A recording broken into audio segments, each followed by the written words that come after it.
Right. Hello, hello. Check, check, check. Recording a new podcast episode. How are you guys? Okay, let me get my screen all correct here. That's not going to work. I've been wanting to share these thoughts with you guys for a while. Hey, Diana. How are you? Okay. All right. Okay. Oh, got to start recording. See, I almost didn't record. That would have been bad. Record, streaming, mic's on. Okay. All right, here we go.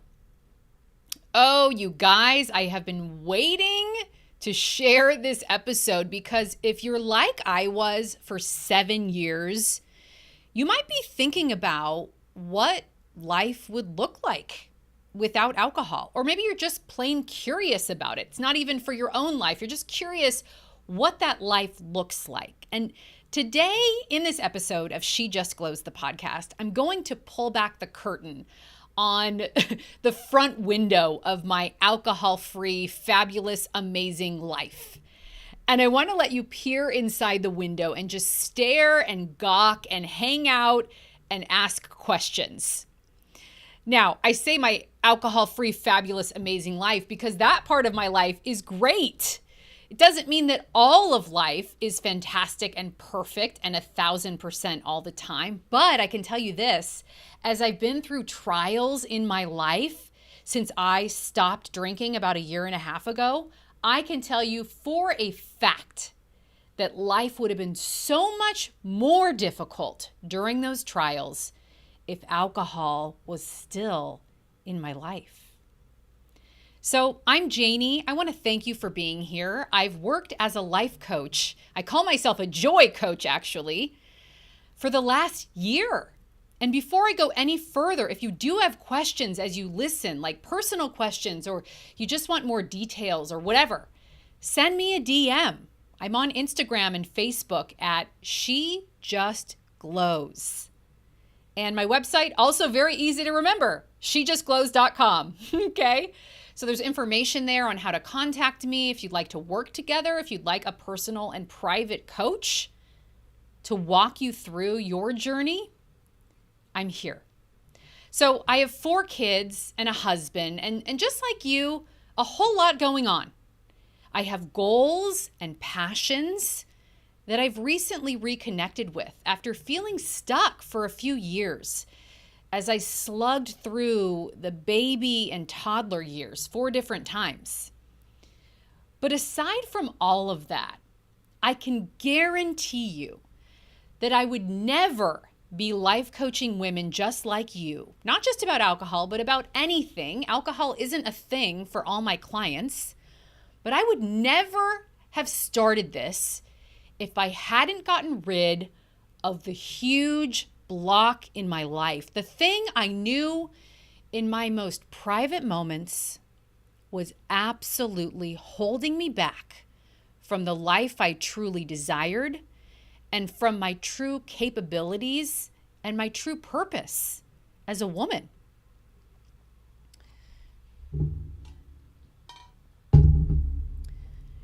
It was a block, though, that I would never share with anyone. But when it was just me, laying there in bed, nursing another hangover, sometimes while I was nursing a kid, let's be honest, when it was just me, alone with my thoughts in my hardest of hearts, I would sit there in my thoughts, and I knew in the deepest and most private place in my soul that alcohol was not helping me live my best life. And if that's you, keep listening. And if you feel led, reach out. I'm here. And the crazy thing is, there are lots of ways to argue that away, to justify it again. And what I'm talking about is, you're sitting in that private moment thinking, damn, I did it again. I didn't want to drink like that. This isn't cool. But then you go right back into your day and you're totally and absolutely accepted and applauded in our mom culture today if you continue to drink as you are. But when you're back alone, laying in your bed, sitting there, I know what it's like when you wrestle with why you're doing it and you're not even sure you want to tell anyone.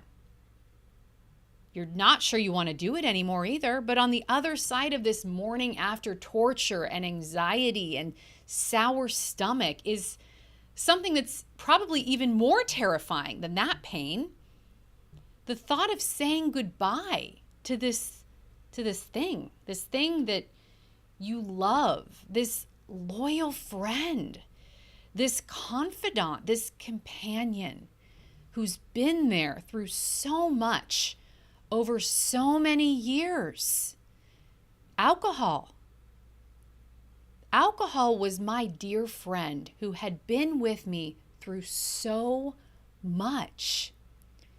And I realized that I felt such a sense of loyalty to her because she was a friend who had always been there for me. And then I'm just going to drop her? What would life even look like? And that's what I'm here to talk to you about today. Look, I know that it's more terrifying than anything to consider saying goodbye to this loyal companion who has been with you through so much. And maybe that's not even what you want. Maybe you're just interested in doing something different because the way you're drinking isn't working for you and you want to drink in a different way. That's great. So what I'm going to share in this episode today is what is on the other side. The 6 things I wish I'd known before I stopped drinking. I swear, as I've gone through this year and a half, I keep writing down in my brain, oh, that's another thing I need to add to that episode I'm going to do someday. Oh, that's another thing I need to tell people. If you're thinking about not drinking, these are 6 things I wish someone would have told me before I stopped. And my whole goal in this episode is opening up that window for you to peer into the alcohol-free life. And I want to take you to the other side to see what life looks like over here. Because I know I wondered for so long. And every time I come up with an episode for She Just Glows, the podcast, I want to be answering your questions. I want to be sharing the things that no one's going to share with you. I want to be talking to you about the same things that I'm talking to my sister and my mom about, my inner circle, the things that you're really talking with the people you love about. Or maybe in this case, this is just a conversation you've had with yourself.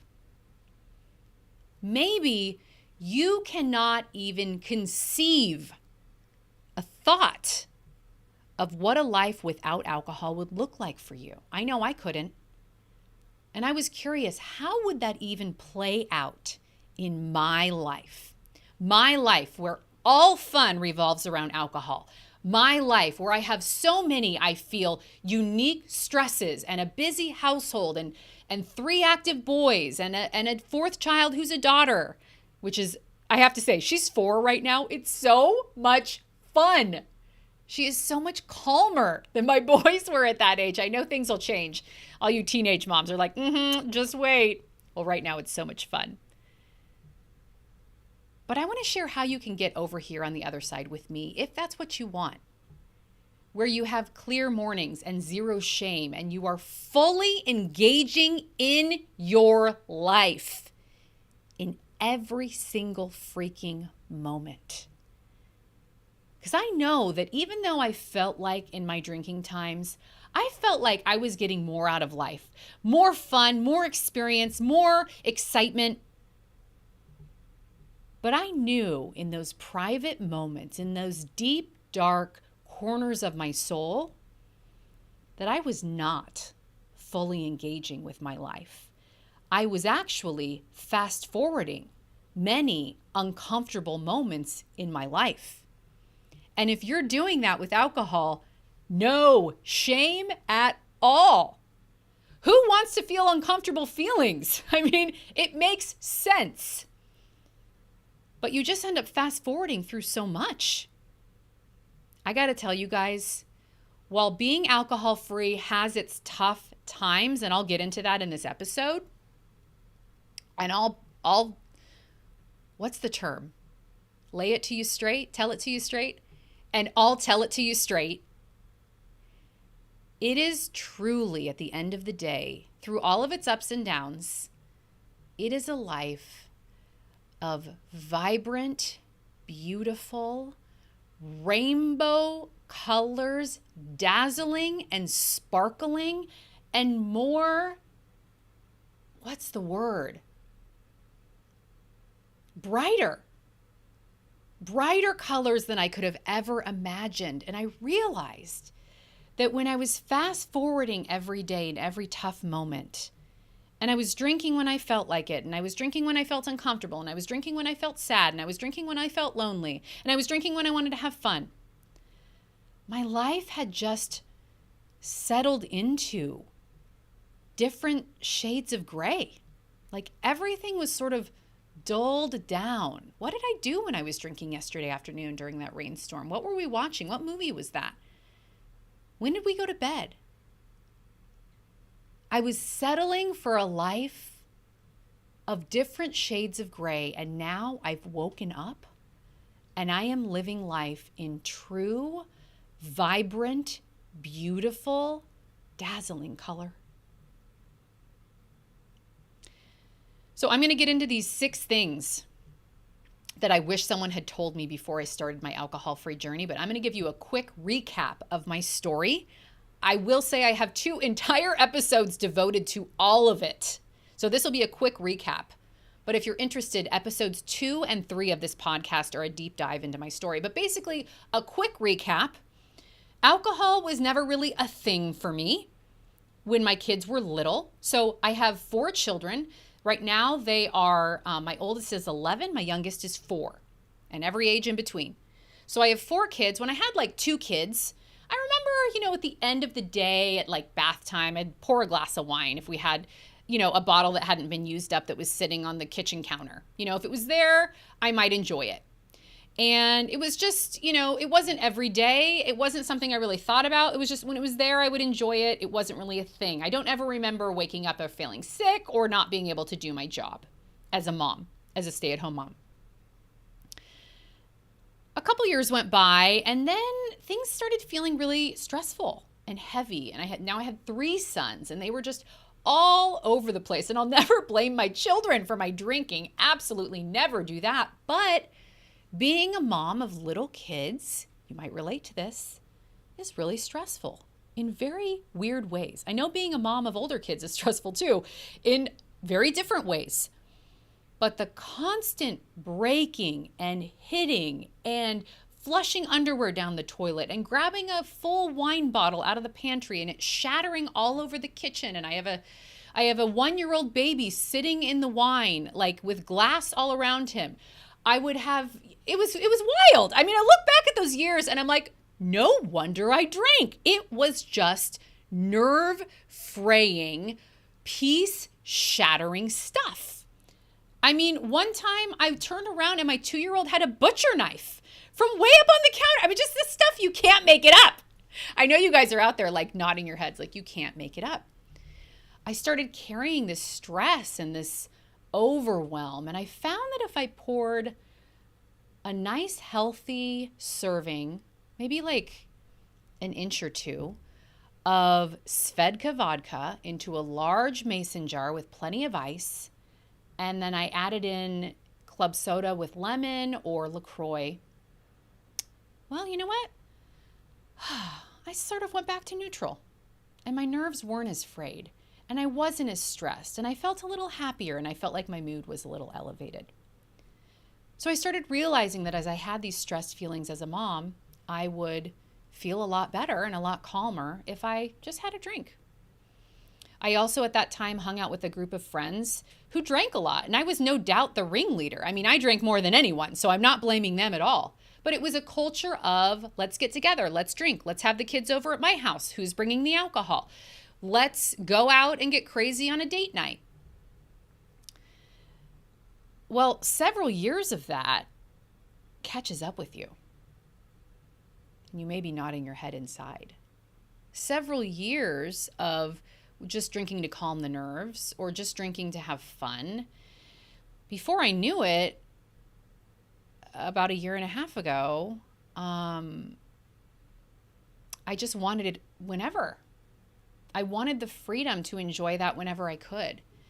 And when we had to stay home and we had to homeschool our kids, when we had this totally uncertain time in the world, when I got COVID, my husband got COVID. I mean, we all have different versions of this story, right? When life sort of changed.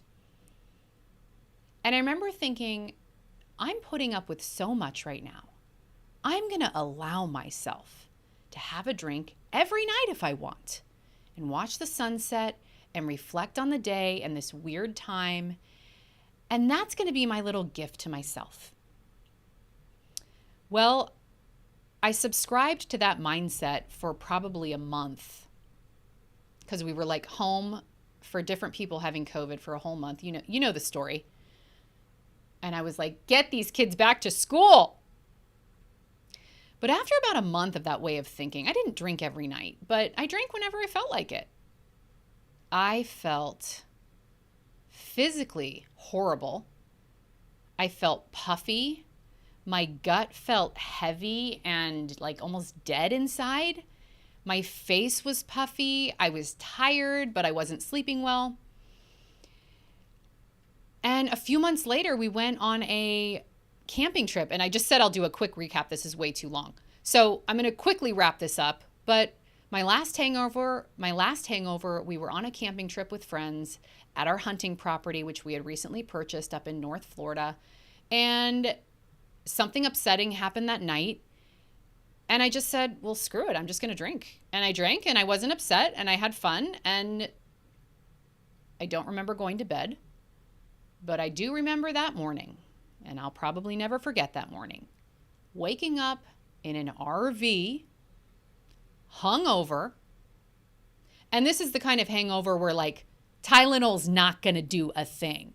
Like it needed to get out of my body. Ended up throwing up in front of one of my children. And I was just sitting there for these like 2 hours when I could barely move inside of this rented RV. And this was also, by the way, of course, it was Sunday, the day we're supposed to pack up and leave. Like, it's never good to be that hungover, but to be that hungover, camping with children, and on the day you're supposed to leave, pack up, drive home, it was a nightmare to say the least. But I remember sitting there in those couple hours and just thinking, this isn't me. I'm better than this life. Yes, I wasn't able to not drink last night. Yes, I definitely do it a lot. Yes, it's part of my life, but it's out of alignment with who I really am. And I remember just saying, F this life. F what I'm doing to myself. I just said, I'm done with this. I'm so done doing this to myself. So now I'm almost a year and a half alcohol free. I think the toughest was the first 3 to 4 weeks. And then it really leveled out. It's like once you get to 3 or 4 weeks, at least for me, I'm feeling so great every morning that is then the motivation to push through that 20 minutes of discomfort in the afternoon and just do it again and feel great tomorrow morning. I hit 6 months and an awful storm began in my private life that is still going on. And who knows how long it will be before it's over, if ever. So I've had this tough time sort of descend on my life. And there were lots of times I certainly have wished I could drink. But I'm choosing not to. And I know that this storm in my life would be so much worse if I thought I was handling it by drinking. I would be making so much more work and toil and torture for myself if I was drinking through this. So that's what has been keeping me on the journey. But as I've gone through, there are a few things along the way that have stopped me. And I've said, man, I wish I had known this before I stopped drinking. So today I want to open that window and I want to let you peer inside. You're like, finally, she's getting to her point, finally. How many minutes into this episode are we? Man, I'm long-winded today. I'm sorry. But I want you to peer inside this window I'm going to open today. And if you're thinking about going alcohol-free or just cutting back, or just thinking about cutting back, listen in. These are 6 things I wish someone would have told me before I stopped drinking. The first one is, just know the reasons and excuses to drink never stop. There's always a reason to get back. There's always, you know what really got me? I'm so mad about this. Whenever I stopped drinking, all these new drinks came out. All these new cool things. I know there's like a tequila in a can with I think it's with grapefruit. I don't even know. It sounds awesome. Drinking was fun until it wasn't, right? So I'm not taking away from myself or from you that when I drink, I do have a good time. But it's not helping me build the life that I truly want. But all these drinks come out. There's also Topo Chico, that delicious sparkling water that I drink so much of now without alcohol. They have an alcoholic version now with lime, and maybe that has tequila too. I don't know, maybe it's vodka. I think Truly and High Noon, those were my drinks of choice. Actually, not Truly. I really liked White Claw. Oh yeah, White Claw, mango White Claw. Oh, I would dust 8 of those a day. No joke, on the weekend. They went down easy. They went down really easy. All these different flavors of White Claw, all these different So just know there's always a reason and excuse to get back to drinking. But what I keep telling myself is, I found a better way. I have to get over my FOMO over as if I'm really missing something from not drinking the tequila in a can, which I have to say does sound really cool. I'm glad someone finally invented that. There's always a pull to drink. The FOMO comes and goes, but I have to look at that FOMO and say, am I really missing out? I'm not missing out on anything by not having that tequila in a can. But the reasons and excuses and new drinks will continue to come out when you're not drinking. The second thing that I wish someone would have told me before I stopped drinking was what a support it is when you ask someone who's not drinking to share about how their journey's going. I think I used to think if people don't drink that it's taboo, or they don't want to talk about it, or it's this big dark secret, or they don't want me to think, or they don't want to think, wait, what am I trying to say? Or they don't want to feel like I'm labeling them or something like that by asking them about why they don't drink. For me, and I know not everyone's this way, if you ask me, how is your alcohol-free journey going? Oh my gosh, you might as well just give me a kiss on the lips, because that feels like such love and support and compassion. And as you know, I love talking about it. But truly, asking someone about how their journey is going is a great way to show support and vent your natural curiosity that you might have about what that looks like. I love sharing about my journey. I love hearing about other people's journeys. I love all of it. So I will ask you, how's your journey going? I'd love to hear everything. Send me a DM. The third thing about not drinking that I didn't realize was stopping the alcohol is part one. Dealing with the reasons that you reach for the alcohol is part two, and a much longer part, and a much more difficult part in some ways. If you would have told me that there was some reason I was reaching for alcohol before I stopped drinking, I would say, yeah, because it's fun. End of story. I don't have some deep, dark issue that I'm hiding from. I don't have some, I don't have some chronic urge that I have to drink for it. I don't think that I have an addictive personality. Maybe I do. I don't know. I should probably bring that to my therapist. I don't know.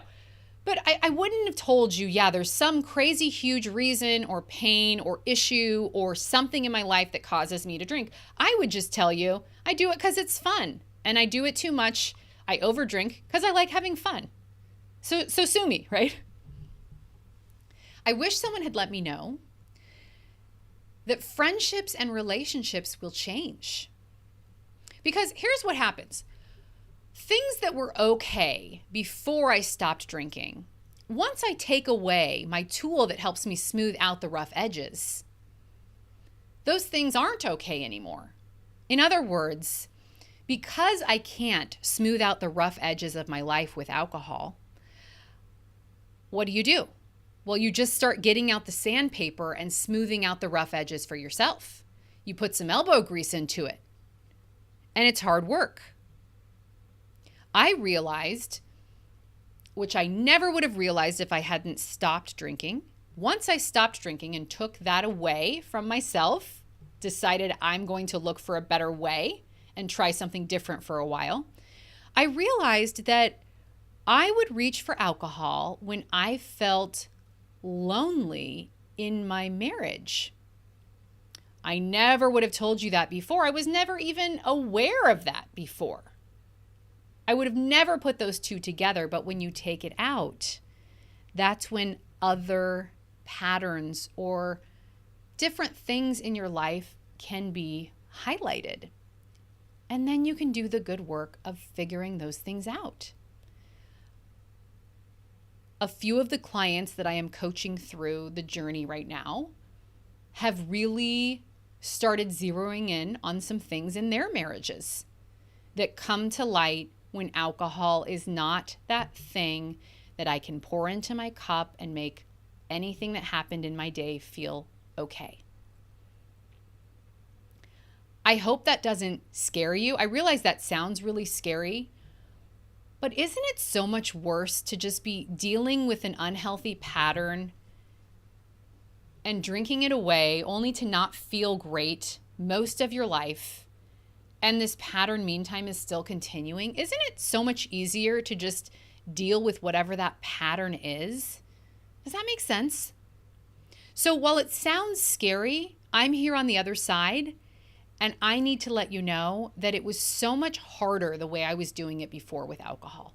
It's so much easier to feel that I am thriving at life and tackling the issues in life that I need to tackle without alcohol.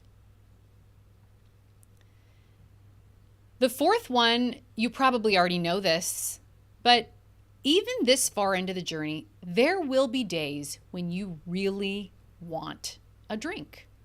Now, I would say, at least for me, the days were much more common at the beginning of my journey. Week like 2 and 3, let's say.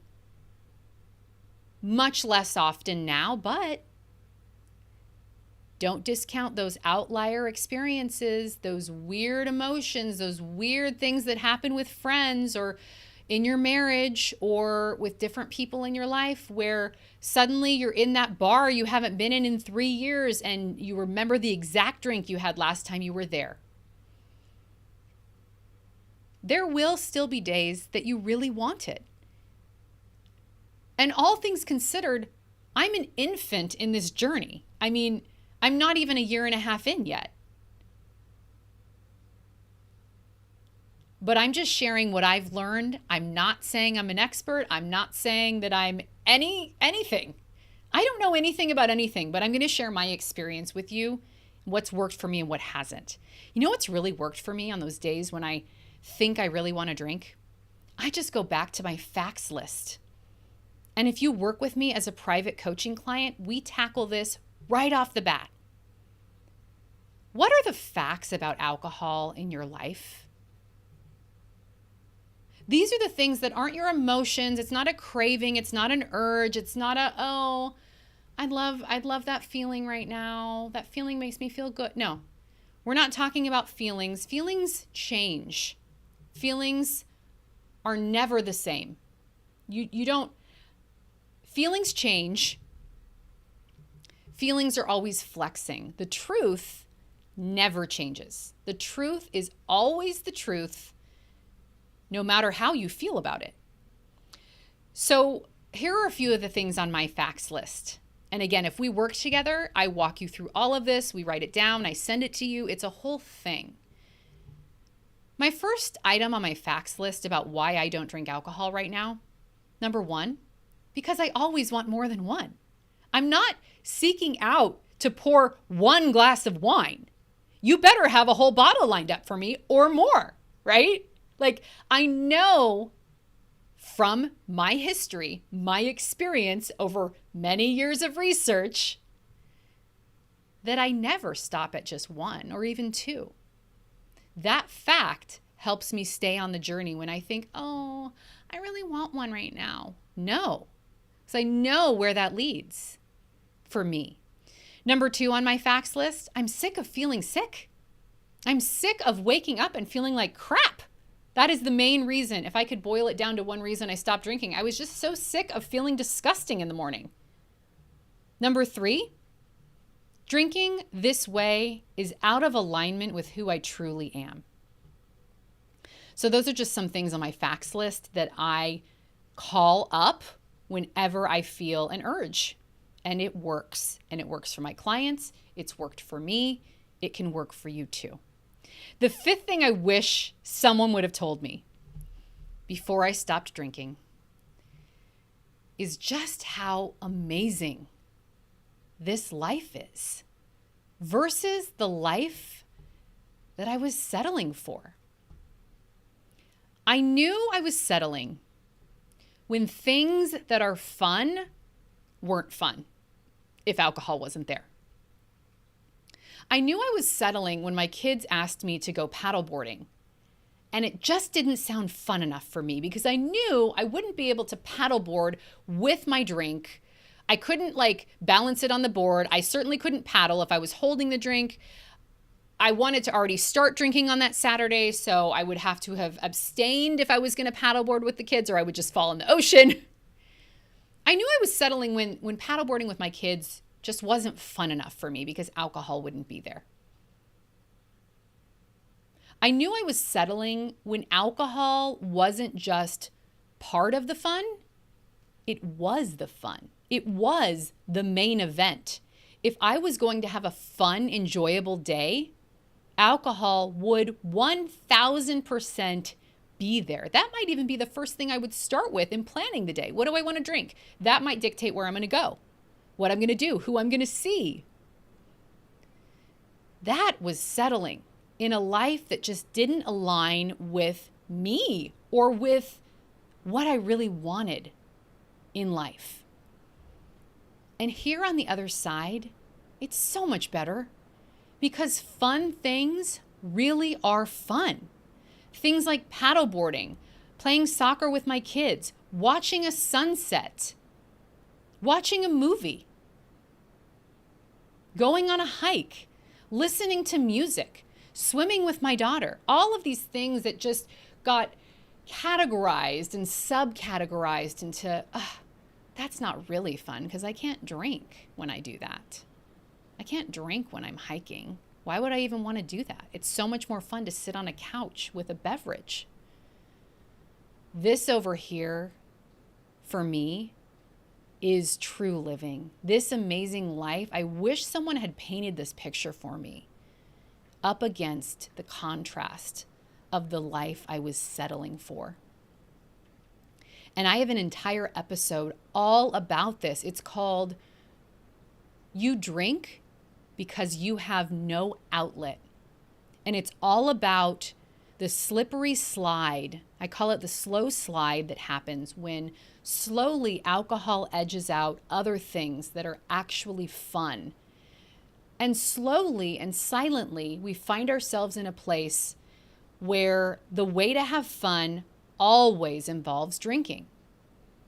And I am not here to shame that at all. I found myself at the bottom of this slow slide. And you look up and you say, oh shit, how do I get back to where I was? How do I figure out how to have fun again without drinking? I have a whole episode about that. I actually think it's my most favorite episode I have recorded yet. in these 25 episodes of my podcast so far. If you are interested and if this episode is resonating with you, head back to that one.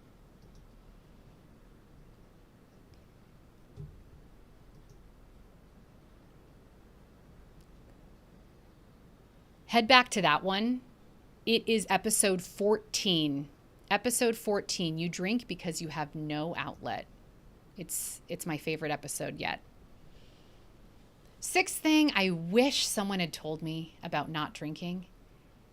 And I've actually found myself saying this to other people who don't drink.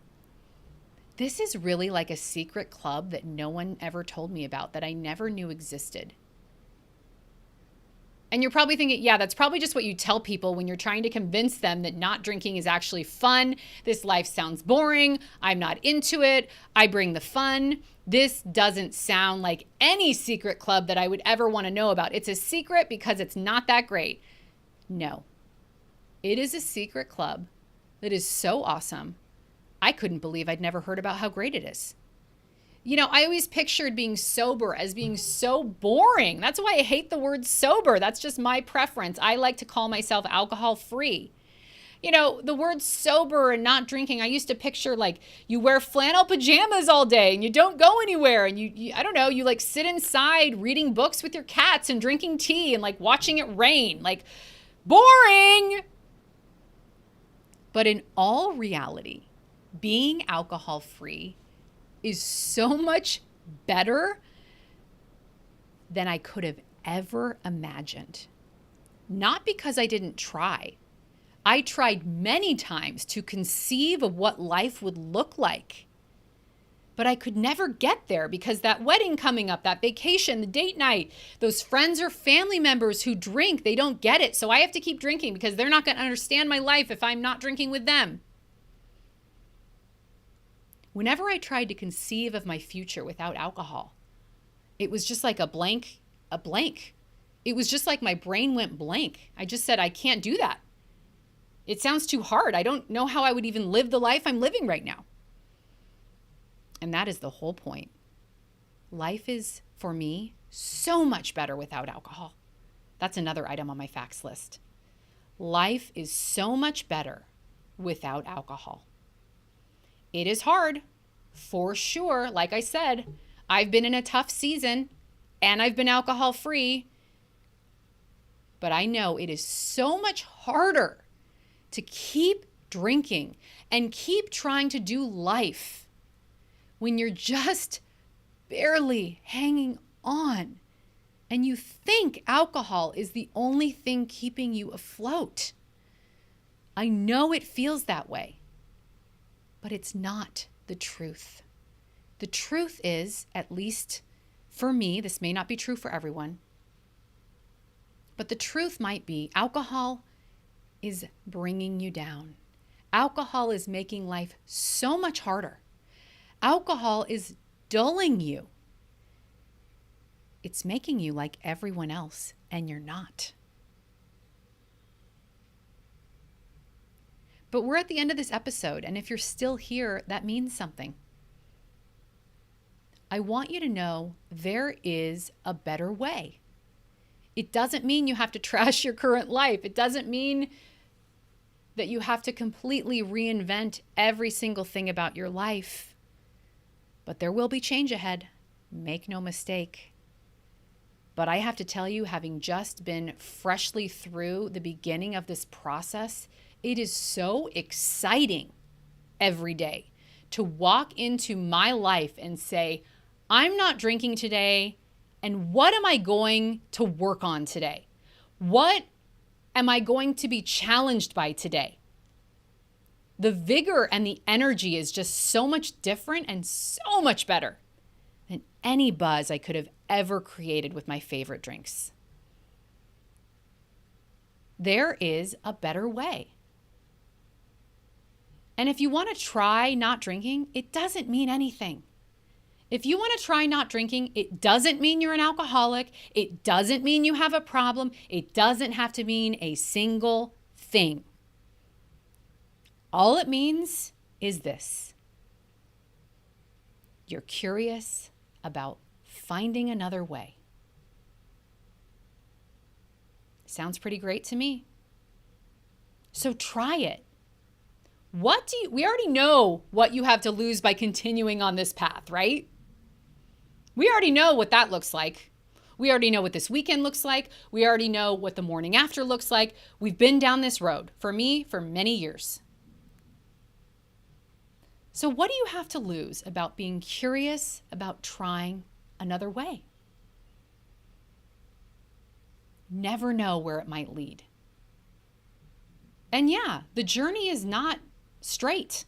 It's not a straight, neat sidewalk where you walk along and, you don't even need shoes because it's so flat and it's so perfect and the sun's out and it's shining and, it's a blue sky. No, the path isn't like that. Life isn't like that either. Your journey will have ups and downs just like your life now does. Your journey will have bumps just like your life now does. But the difference is you won't have that one thing that is holding you back and that is keeping you from realizing the life that you are truly designed to live. All right, guys, thanks for being here. Have an awesome day.